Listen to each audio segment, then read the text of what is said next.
दोस्तों, आप सभी को बसंत पंचमी की हार्दिक शुभकामनाएं। मां सरस्वती आपकी सभी मनोकामनाओं को पूरा करे। इन्हीं शुभकामनाओं के साथ अपनी क्लास को प्रारंभ करते हैं। राजस्थान के किस जिले में राज्य स्तरीय बड़दली भेरू पशु मेला 2026 का आयोजन किया जा रहा है? आंसर जोधपुर। जोधपुर जिले में राज्य स्तरीय बड़ली पशु मेला 2026 28 जनवरी से 1 फरवरी 2026 तक बड़ली स्वामी विवेकानंद स्कूल के पास में आयोजित किया जा रहा है, जिसमें पशुपालकों के लिए टेंट, चारा, पशु चिकित्सा प्रतियोगिताएं और सांस्कृतिक कार्यक्रम होंगे, ताकि वे अपने पशुओं की खरीद फरोख्त कर सके और नकद पुरस्कार जीत सके। पश्चिमी राजस्थान में भेड़, बकरियों, ऊंट आदि मवेशियों की बहुतायत देखते हुए जोधपुर में पहली बार राज्य स्तरीय पशु मेला लगेगा। पशुपालन विभाग की ओर से 5 दिवसीय बड़ली भेरू में पशु मेला 28 जनवरी से शुरू होगा। इसमें पशुपालकों के साथ 2000 से अधिक मवेशियों के आने का अनुमान है। कोई पशुपालक भेड़ या बकरी खरीदेगा तो उन्हें वेटरनरी अस्पतालों में विकास के लिए 50 पैसे की राशि जमा करवानी होगी। इसमें ऊँट के 8 रुपये, गाय व बैल के 5 रुपये, घोड़ा व घोड़ी के 6 रुपये, भैंस और खच्चर 2.5 रुपये के लिए लाल रंग की पर्ची कटवानी होगी। राजस्थान के प्रमुख पशु मेलों में पुष्कर मेला अजमेर, नागौर मेला वीर तेजाजी और रामदेव पशु मेला, तिलवाड़ा मेला मल्लीनाथ, चंद्रभागा मेला झालावाड़, गोमती सागर मेला झालावाड़, बलदेव मेला मेड़ता और गोगामेडी मेला हनुमानगढ़ शामिल है, जो ऊंट, घोड़े, गायों और बैलों की खरीद बिक्री के साथ साथ सांस्कृतिक कार्यक्रमों के लिए भी प्रसिद्ध है। खासकर पुष्कर मेला, जो विश्व प्रसिद्ध है और दुनिया भर से पर्यटनों को आकर्षित भी करता है। राजस्थान के किस जिले के मेनार गांव में 12वें बर्ड फेस्टिवल 2026 का आयोजन किया जा रहा है? आंसर उदयपुर। राजस्थान के उदयपुर जिले के मेनार गांव में 12वें उदयपुर बर्ड फेस्टिवल 2026 का आयोजन किया जा रहा है। यह 3 दिवसीय महोत्सव 16 से 18 जनवरी 2026 तक आयोजित हुआ है। मेनार, जिसे हाल ही में रामसर साइट के रूप में अंतर्राष्ट्रीय पहचान भी मिली है, वहां के तालाबों में इस कार्यक्रम का उद्घाटन किया गया है। इस समारोह का उद्घाटन 16 जनवरी को किया गया।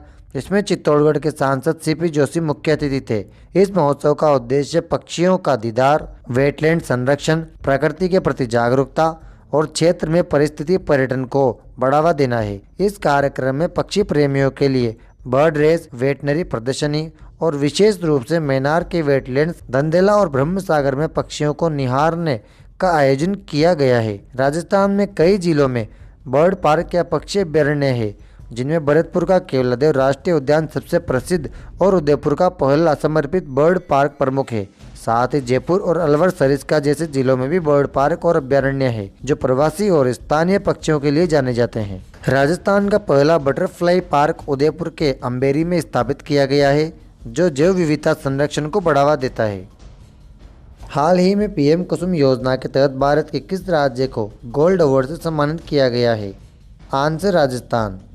राजस्थान में पीएम कुसुम योजना के तहत खेती को सौर ऊर्जा से जोड़ने में पूरे देश की बाजी मार ली है। इस ऐतिहासिक उपलब्धि के लिए बुधवार को केंद्र सरकार ने राजस्थान डिस्कॉम्स में गोल्ड अवार्ड प्रदान किया है।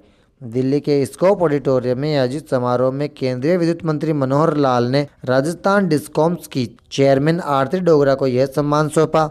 यह अवार्ड सिर्फ एक ट्रॉफी नहीं, बल्कि राजस्थान के 1.41 लाख किसान परिवारों की बदलती हुई जिंदगी का प्रमाण है। पहले किसानों को बिजली आपूर्ति के लिए रात भर इंतजार करना पड़ता था। सर्दी में रात को खेत में पानी देना बेहद कठिन और जोखिम भरा था, लेकिन अब पीएम कुसुम योजना के तहत राजस्थान के 22 जिलों में कृषि फीडर्स को सोलर से जोड़ दिया गया है।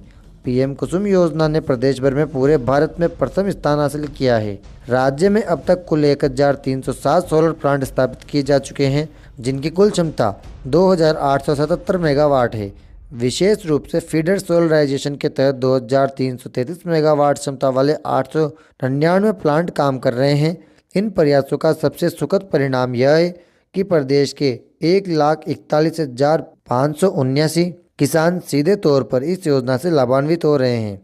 राजस्थान सौर और पवन ऊर्जा के क्षेत्र में अग्रणी है। खासकर सौर ऊर्जा में पहले स्थान पर है, जिसकी स्थापित क्षमता 30 गीगावाट से अधिक है, और पवन ऊर्जा में भी शीर्ष राज्यों में से एक है। राजस्थान 2030 तक 125 गीगावाट नवीकरणीय ऊर्जा का लक्ष्य रखता है, जो अपनी स्वच्छ ऊर्जा नीतियों और प्रचुर धूप के कारण संभव है। राजस्थान के किस जिले में Rajasthan sectoral group of secretaries का गठन किया गया है? आंसर जयपुर। राजस्थान में विकसित राजस्थान 2027 के लक्ष्य के लिए केंद्र सरकार की तर्ज पर सेक्टोरल ग्रुप ऑफ सेक्रेटरीज का गठन मुख्य रूप सचिव वी श्रीनिवास के निर्देश पर किया गया है, जिनका उद्देश्य विभिन्न विभागों के बीच समन्वय स्थापित कर नीतियों और कार्य योजनाओं को बेहतर बनाना है, जिसके आदेश हाल ही में दिसंबर 2025 जारी किए गए थे। समूह 2 में अवसंरचना और उद्योग व वाणिज्य, समूह 3 में संसाधन, समूह 4 में सामाजिक एवं कल्याण, समूह 5 में वित्त एवं अर्थव्यवस्था, समूह 6 में शासन एवं प्रौद्योगिकी व समूह 7 में सुरक्षा से जुड़े विभागों के शासन सचिव शामिल किए गए हैं। राजस्थान सचिवालय का गठन अप्रैल 1949 है। राजस्थान में शासन सचिवालय की स्थापना अप्रैल 1949 में हुई थी। राजस्थान सचिवालय मुख्य भवन भगवान दास रोड, जयपुर स्थित है। 1 नवंबर 1956 को राजस्थान का एकीकरण इंटीग्रेशन कंप्लीट हो चुका था, अर्थात पूर्ण हो चुका था, जिनमें अजमेर मेरवाड़ा तत्कालीन पार्ट सी राज्य, आबू रोड तालुका और सिरोही रियासत का हिस्सा ये राजस्थान में मिलाया गया, जिससे राज्य अपने वर्तमान स्वरूप में आया और राज्य प्रमुख का पद समाप्त कर दिया गया था। राजस्थान का प्रमुख मसाला अनुसंधान केंद्र राष्ट्रीय बीज मसाला अनुसंधान केंद्र किस जिले के तबीजी में स्थित है और ICAR के तहत धनिया, जीरा, सौंफ, मेथी आदि की उत्पादकता में और गुणवत्ता में सुधार के लिए काम करता है। आंसर अजमेर। दोस्तों, डेली क्लासेस की अपडेट के लिए आप टेलीग्राम ज्वाइन कर लीजिए और साथ इंस्टाग्राम को भी फॉलो कर लीजिए। वीडियो अच्छी लगी हो तो इसे लाइक करके चैनल को सब्सक्राइब भी कर लीजिए। कल फिर मिलते हैं। Thank you.